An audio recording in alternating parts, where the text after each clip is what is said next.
I'd like to begin today, as I did last year, by acknowledging that we have gathered on the traditional lands of the Abenaki people, who lived in this area for at least 13,000 years before the arrival of all those murderers, rapists, and vermin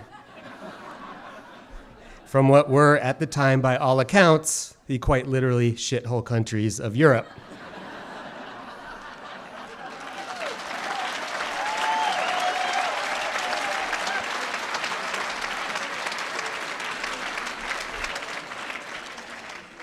I'd also like to acknowledge the loss on August 5th of our 2016 medalist, Toni Morrison.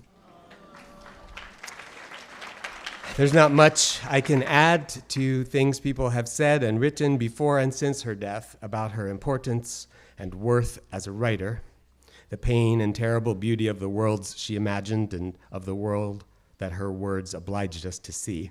I'll just say that those of you who were here 3 years ago remember the radiance and wit and insight that emanated from this stage when she stood at this podium and lifted our spirits.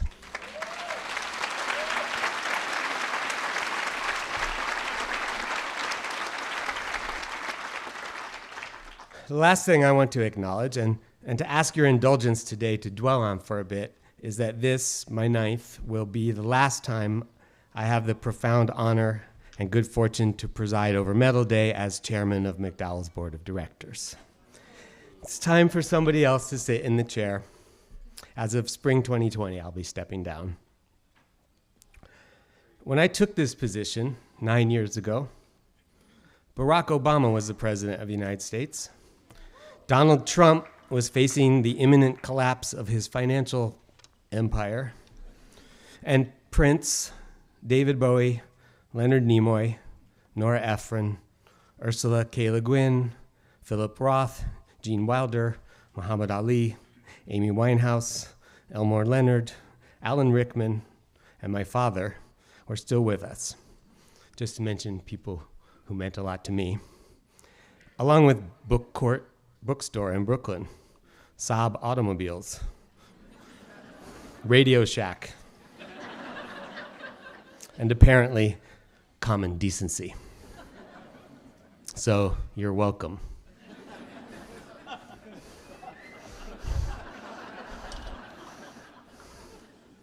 These feel like such dire times, times of violence and dislocation, schism, paranoia, and the earth-scorching politics of fear. Babies have iPads, and the ice caps are melting, and your refrigerator is eavesdropping on your lovemaking.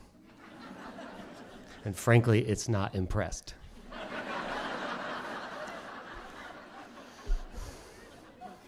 Fascists, bigots, and guys who plan to name their sons Adolf wake up every day with a hateful leer on their faces and the Horst Wessel song in their hearts. If you're an ignorant, misogynist, xenophobic, anti-science racist, I guess times have never felt better. But for the vast rest of us, and please know, please believe, you and I greatly outnumber them.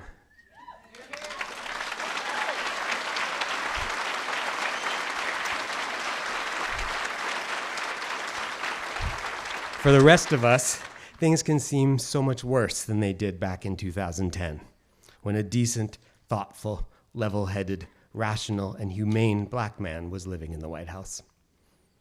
It has all seemed to fall apart so quickly. Looking around, it's hard not to wonder who or what is to blame. I think it might be me. Now hear me out.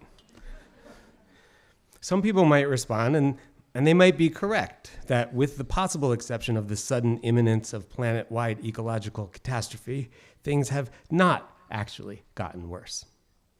America, these people might say, has always been a dire and violent place, founded in schism, built on the backs of enslaved people, expanded through genocide, suckled on xenophobia, and not so much rife with as addicted to paranoia. These are the folks who on the morning of November 9th, 2016, looked at the people freaking out all around them and said, well, duh, Other people might be inclined to lay the blame for this precipitous decline, for its intensification, for the sudden, strange, and dismaying public permissibility of callousness, chauvinism, cruelty, barbarity, and Philistinism, squarely in the lap of the current occupant at 1600 Pennsylvania Avenue. I've entertained that argument, and God knows I'd rather think it's him than me. Then there are those who point to the Large Hadron Collider in Switzerland, where at some point in the last decade a hole was opened in the fabric of reality. According to this theory, perhaps just as an episode of The Apprentice was airing. And we and all our aspirations and humanist agendas fell into it, finding ourselves in this mirror universe where America has decided its proper business is to imprison babies.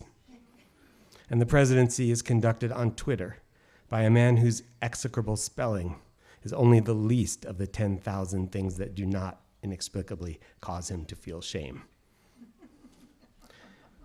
But I don't know, guys.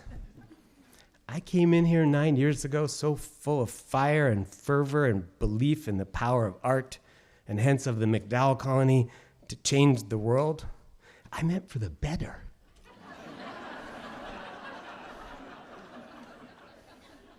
I even came up with a catchy slogan for us back then that reflected this belief. It went like this: MacDowell makes a place in the world for artists because art makes the world a better place. It turned out to be one of those catchy slogans that's so catchy no one can actually remember it. It never really caught on, but I meant every strangely forgettable word of it. And over the past 9 years, we went at it here at the MacDowell Colony. My friends, let me assure you, for I witnessed it with my own eyes, the board and the staff of the MacDowell Colony, both here and in New York City, worked their asses off. We made a place for some 3,000 artists over that period.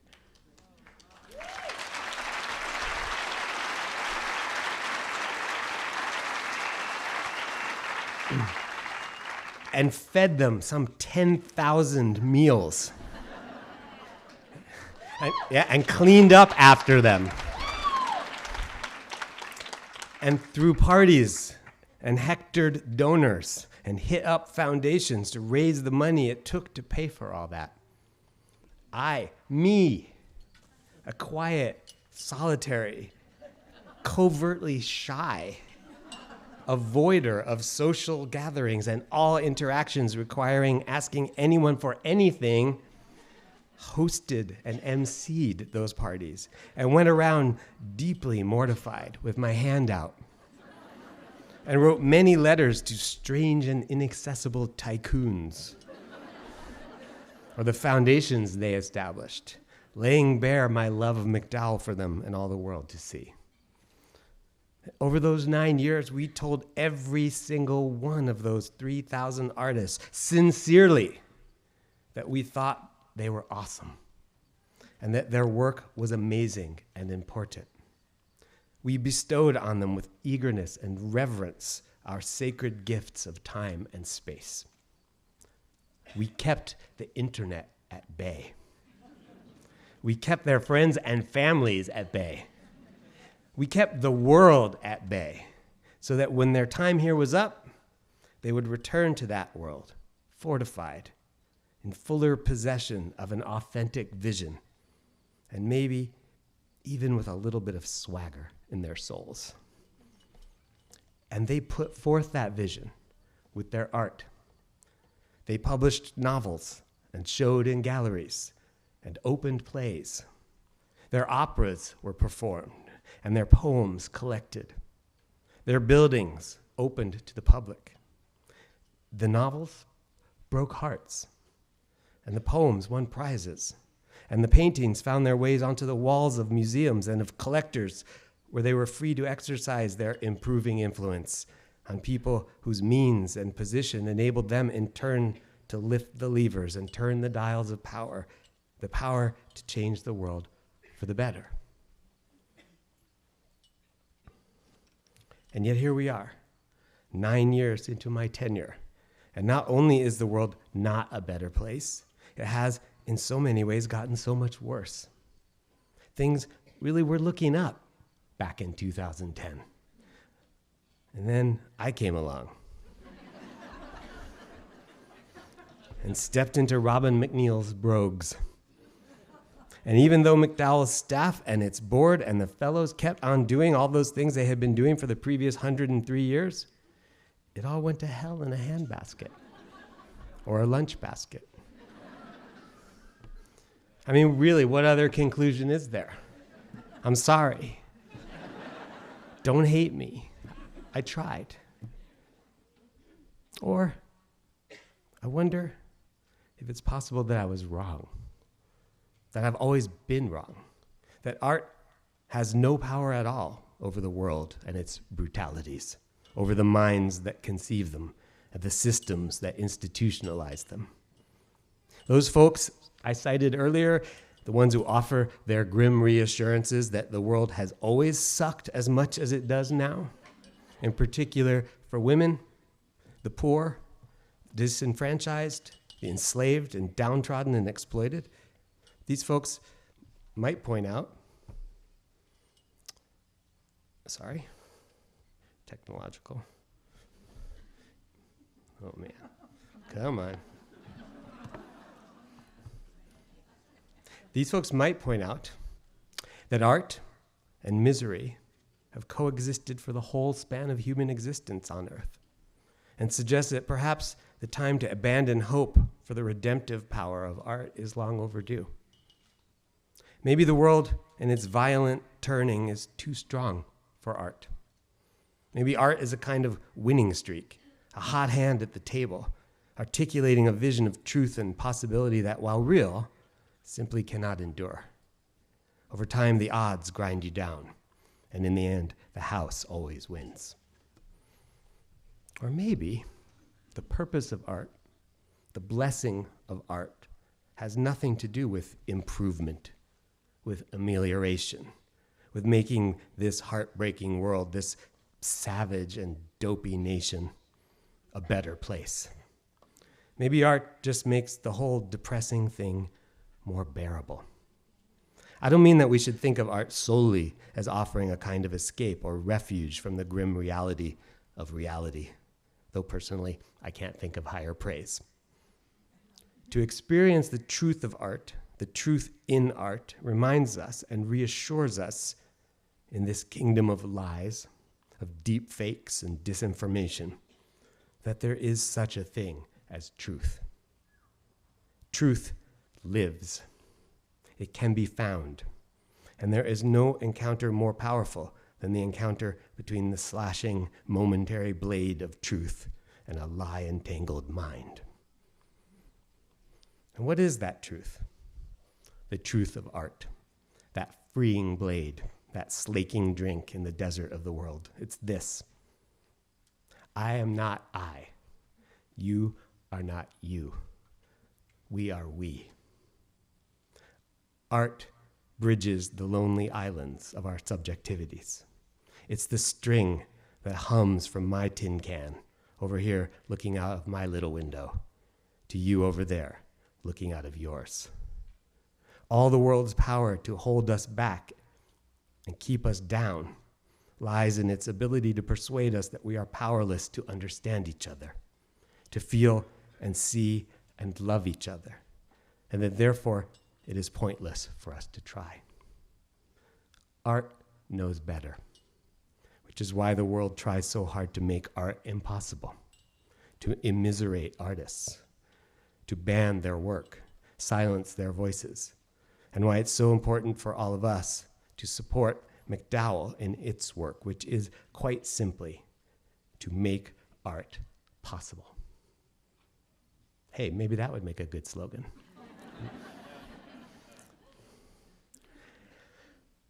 Well, I don't know about you, but I feel a little better than I did when I started.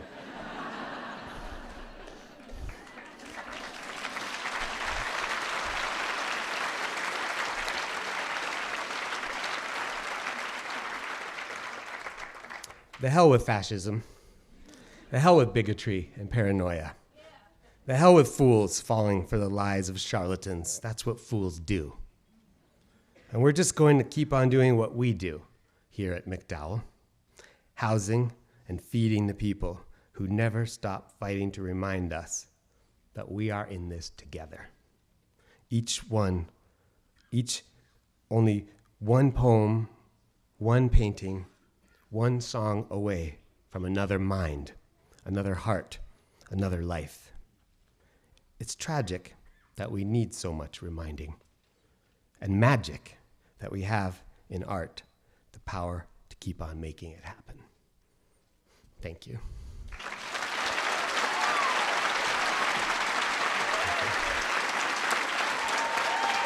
Thank you.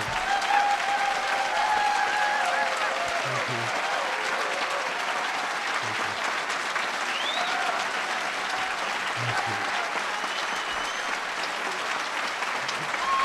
Thank you. Thank you. Thank you. Thank you.